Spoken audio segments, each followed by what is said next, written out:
CNC Crankcase, si kabit natin dito kay Berna. Ngit? Ano kayang ibig sabihin mga kainaman ng sinabing ayun na rin? Nag-comment areho din sa ating vlog na ito. Nung nagpalit tayo ng seat cover, itong ating seat cover kay Berna, may nag-comment si Alfonso Raimundo. Ang sabi ay ngit. Ano yung ngit? Sungit? Amoy singit? Ano kayang ibig sabihin ng ngit? Tingin ko.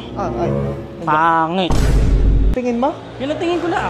Ibig sabihin, napapangitan dito si Alpog. Yung mismo. Tingin ko na. Gawa yan. Yan si paring Alpong. Pare ko yan. Para mo ba yan? Oh. Pilates ko yan. Alam ko ang ugali niyan. Mayroon ding kasamaan.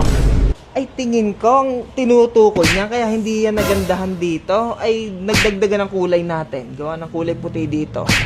Kahit anong gawin mo dyan. Basta hindi yan yung tinda niya. Sasabihin pa rin dyan. Ngit. Ibig sabihin, attitude siya. May attitude. Ayaw mong magbibigay ng pink din eh. Ang binigyan mo lang yung ube, tapos mapapangitan ka sa aking inilagay na re. Pero kahit mag-gain ang ugali niyan, malakas ako dyan. Malakas ka dyan. Oo, binibigyan kayo. Ang iyo may ube, tapos pag ang pink, ay, tinan mo na ipinalit ko. Ay masama pa din talagang ugali. Tinitira lagi si Boss Alpog. Pero okay, parang may naisip dito ang diskarte. Medyo malayo nga naman ang kulay na rin puto. Pentel pen na natin. Tapos tingin nga natin. Itimin ko are. Tingnan ko lang kung mangitan pa yung alpog na yan. Diba, parang gagana nga. Parang uubra itong mga padaling ito.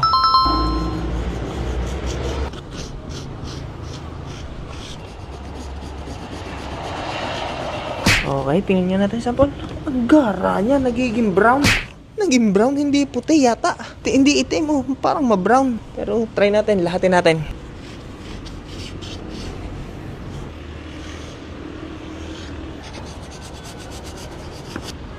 Okay. Hindi naman tayo sa kabila. May pirma dito. Sino? Boss Alpog. Sa'yo din ka? Boss Alpog? Boss Alpog pala ha. X. X yan. Dito ay pinadala ng pink na di apoy. X ka muna pare. Tara, itimin na rin natin. Tara.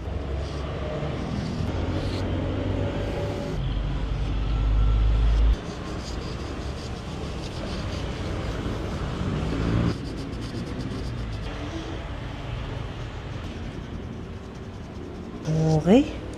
Yan ha. Nag-adjust na ako ha, parang alpog ha. Teka, may konti pa dining natira. Nag-adjust na ako konti ha, parang alpog. Huwag mo nang masabi-sabihang ngit yan. Pwede mo na sabihan ng neat kasi napakalinis niya na. Kaya nice na ito. Eh paano? Eh di montage na kapiraso. Sa amin lagoon, mapapakabong masyado ng loot. Di makamove dito sa upuan. Kasama ang troop, kaya sigurado. CNC Crankcase, si kabit natin dito kay Berna. Yan, ano naman mga kainaman ay yung kay Berna doon sa ating Honda Click V3. Itetest fit lang natin din kay Berna. Titingnan ko lang kung bagay para bago natin siya bilhin ng sarili niya. Tara, baklasin na natin.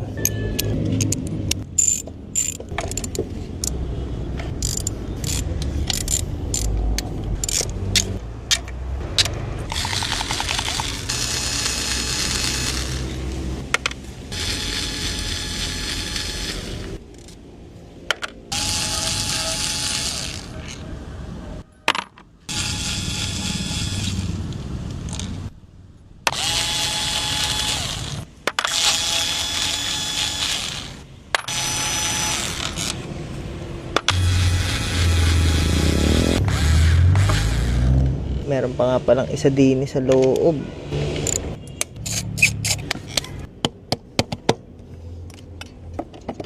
Yun! Bumagay kaya ito.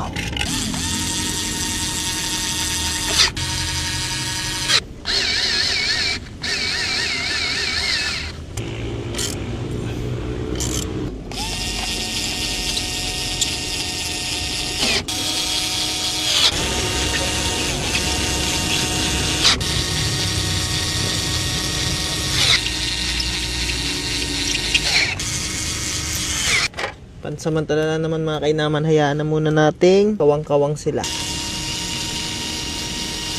Yan.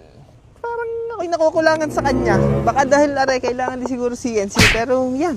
Di tingnan muna natin ang kanya kapirasong Montage. Pagkatapos ng montage mga kainaman, are, pumarne ako si SK. At nagpapadali sa atin na rin kanyang decal. Nabalita ko lahat din na malupit ka mandali yan sa kapitan ng Decals. No, alam din kung saan makikibalita ng taong ito. Magaling yung nabalitaan mo. Alam niyo naman tayo magde-decals. Kaya mga kainaman, ginabi na din eh. May SK na motor na are. Hindi nila isa na para maliwaliwanag. Tagal mo palang gumawa. Kaya nga boss, nahirapan din ako. Ang hirap kapitan ng decals ng iyo. Kanya rin yung mga kainaman kay SK. Ayos din. Kayo naman, kayo yan. Decals na ito. Sinong gumawa? Ito kay SK. Ay, sinong gumawa? Ayun, ayos na. Ano ba bang kailangan ko sabihin? Wala na, boss. So, yung alanganin, boss. Gabi na ba eh? Ginabi, sige nga Rod. Sige nga Rod. Sige nga Rod. Lalagay ko pa pyesa. Gusto gawing buraot ko. Game, bukas na lang. Alanganin na yan.